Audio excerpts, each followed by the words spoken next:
welcome back to BenefitsCentral here. We're just going to be going over real quick over Ethereum. This is going to be a really quick updated video. I do apologize that I haven't been around for a while. Life catches up to you. You gotta catch up with life. Got to do a few things. But real quick, I just want to kind of discuss what's been going on with the markets, just because I have been trading while I haven't really been posting too much on the BenefitsCentral side. We do have Benefits Live and as well as re-audit benefits that I am going to get started here soon. However, I am going to start bringing back the videos here daily, weekly, if anything. But let's just dive in. Looking at real quick on Ethereum, I do want to discuss a few things, but before I do want to tell everybody that I have been getting a few DMs talking about how to even start on trading or what I'm really doing. A lot of people don't realistically understand what I'm doing fully. So I will be creating as well on BenefitsCentral. Benefits Live is going to realistically be more for my live charts that I am currently live 24/7, 365, just so you can see exactly what I am doing daily. And whenever you have the time to check on me to see what the market's doing, I'll have my lines drawn. You guys will be able to see exactly what I'm doing on the market, at least for one specific stock. But other than that, realistically, I will be dropping tutorials and dropping a little bit more beginner and basic tutorials, at least info and educational videos on the BenefitsCentral side. While, like I said, the Benefits Live will be more of the current action and trading side. But other than that, let's just dive into Ethereum just real quick, just looking at everything. We're gonna go ahead and we're gonna look at the daily. Everyone's kind of curious at why we decided to rally up so aggressively once we obviously saw that rejection from 1650. But realistically, once we started to bounce off of our 200 moving average, right? We have our 3 indicators. I'll go over this in the basic foundation videos later. But we do respect these indicators highly. So as you can tell, once we hit these indicators, we decide to bounce off. If we have enough bearish momentum, we'll break through them. That's just a signal, you know, that we're gonna start to see more downside. Obviously, as we hit the mid to our larger, heavier kind of indicator, our 200, like I said, this is our 50, that's a 20, and it's a 200.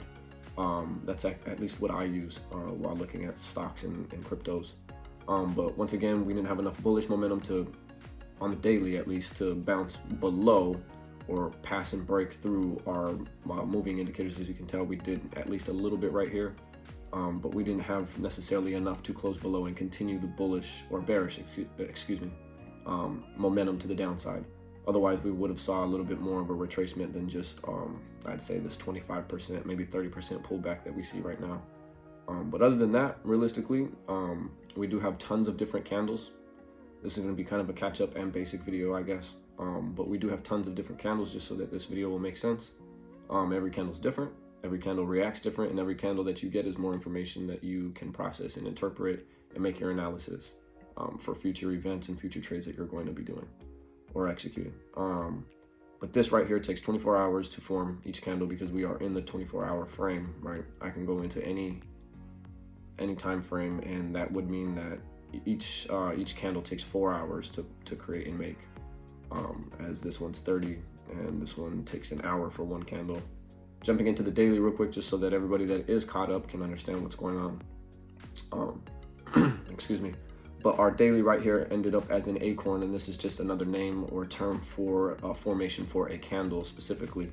Now, when candles get together, they create patterns when they're put together and grouped like this. So we did have a few patterns that we saw. We did see a GBI that attempted to fully create, didn't, hesitated, then, you know, completed. It's a 2-step GBI, but however, after this GBI, we did get another acorn after we bounced off our 50, didn't really make it to the 200, made an acorn, which is at least good for showing that the bearish momentum is slowing down and we're having the bulls come back into play. Bulls are up, bears are down.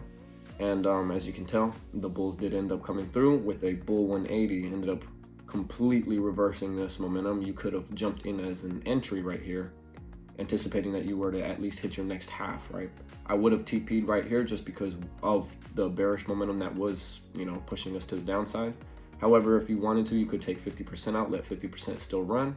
You would have seen that we did try to come back down, probably would have liquidated yourself.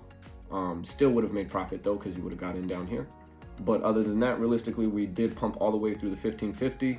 I even myself got out around this time frame, but we did decide to continue to pump, as everyone's been kind of wondering as of why. Just real quick on that daily, we did have that bull 180 showing that we have bullish momentum coming in. The only reason we stopped is because of our indicators that we have right now. Like I said, we do often respect these, so we did have to stop and alter or at least halt our bullish momentum for the time being, or at least for this daily candle. The next one will either open above or will open to the side right here, and then hopefully close above 1600 to continue this bullish momentum. However, let's dive into the 4 hour. You can tell that inside those daily candles, we do have our indicators, right? The indicators look a bit different. You're probably wondering, but that's fine, because each time frame, like I said, you're zooming more into or out of a certain asset, and that has more, I'll talk about that more in the later videos. But as of right now, you just saw that the hour just changed. We got a new 4 hourly candle. Indicators moved a little bit. Each, like I said, each candle is more data to interpret and to make an analysis, to form an analysis for the next, I guess, play that we're gonna execute. But other than that, realistically looking inside the daily, you can tell that with that bull 180, you can even catch it right here. The bull 180 realistically is probably right here. We ended up breaking through that 1550.